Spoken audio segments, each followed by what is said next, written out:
नमस्कार मंडळी, रामकृष्ण हरी. तर हे बघा, आम्ही मेंढर सोडली तिकडं मस्तपैकी फॉरेस्टात आलो आहे. आमच्याकडे जरा जास्त फॉरेस्ट आहे बरं का, त्यामुळं तुम्हाला दावते आमचं वातावरण कसं आहे. एकदम मस्त निसर्गरम्य वातावरण आहे. आणि इकडं आमचं घर काय दिसत नाही बरं. आम्ही घरापासून लय म्हणजे लय लांब आहे. हे बघा, हे असा डोंगर आहे, डोंगरावरती उभारले मी. हे बघा, हे डोंगराची थपाडीने अशी अशी अशी झाडं आहे ती मस्त दिसलं का. मस्त मस्त बघा. आणि इकडनं काय दिसतं, ही पवन चक्की दिसते का, पवन चक्की चौकाती पाठीमागं दिसली का.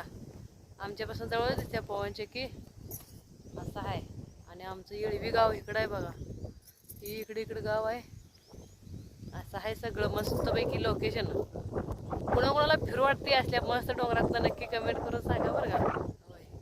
आणि आमच्याकडचा रस्ता असा आहे बघा, नागमोडी. आमचा खंड्या पण आलाय मेंढर राखू लागायला.